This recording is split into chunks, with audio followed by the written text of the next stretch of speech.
Hydro carbon திட்டத்திற்கு எதிரான நெடுவாசல் மக்களின் போராட்டம் 135 நாட்களை கடந்து நடைபெற்று வருகிறது. அதே நேரத்தில் மத்திய மாநில அரசுகள் சிறிதும் கண்டுகொள்ளவில்லை என்று அவர்கள் கவலை தெரிவித்துள்ளனர். ஹைட்ரோ கார்பன் திட்டத்திற்கு எதிராக புதுக்கோட்டை மாவட்டம் நெடுவாசல் கிராமத்தில் 2ஆம் கட்ட போராட்டத்தை கடந்த ஏப்ரல் 12ஆம் தேதி அப்பகுதி மக்கள் தொடங்கினர்.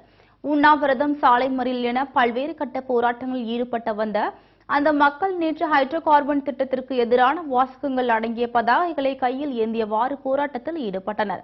அப்போது மத்திய மாநில அரசுகளுக்கு எதிராக பொதுமக்கள், விவசாயிகள் உள்ளிட்டோர் முழக்கங்களை எழுப்பினர். தொடர்ந்து நெடுவாசல் நாடியம்மன் கோவில் திடலின் முன்பு உள்ள அரசு மருத்துவமனையில் உள்ள விநாயகர் சிலை முன்பு ஹைட்ரோ கார்பன் திட்டத்தை ரத்து செய்ய கோரி அவர்கள் உறுதிமொழி ஏற்று நூதன போராட்டத்தில் ஈடுபட்டனர். 36 நாளாச்சு 2ஆம் கட்ட போராட்டம் ஆரம்பிச்சிருக்கோம். பெட்ரோல்துறை அமைச்சர், மத்திய அமைச்சர் சொல்லியிருக்காரு, பகிரங்கமா நாங்கள் எடுக்கலாம், எல்லாத்தையும் அனுமதி கேட்குறோம், எல்லாருக்கும் வேலை கொடுக்குறோம்னு சொல்லியிருக்காரு. தயவு செய்து தமிழகத்துக்கு இது வேண்டாம். 29 மாநிலத்தை தமிழகத்தை விட்டுரு.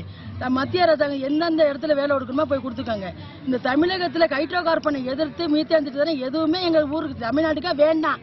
நெடுவாசல் கிராமம் மட்டும் இல்லாது ஒட்டுமொத்த தமிழ்நாட்டு விவசாய குடிமக்கள் வாழக்கூடிய இந்த தமிழகத்தில் எல்லா செல்வமும் இருக்கு, எல்லா தொழிலும் இருக்கு. நாங்கள் பார்த்து பொழைச்சிக்கிறோம்.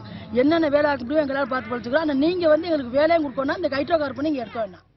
இந்த திட்டம் தொடர்ந்து செயல்படுத்தப்பட்டால் பறவை மற்றும் விலங்குகள் உட்பட அனைத்து உயிரினங்களும் அழிந்து போகும் என்பதை அரசுக்கு தெரிவிக்கும் விதமாக கூண்டில் அடைத்து எடுத்து வரப்பட்ட குருவி மற்றும் முயல்களை ஏந்தியவாறு அவர்கள் தங்கள் எதிர்ப்பை பதிவு செய்தனர்.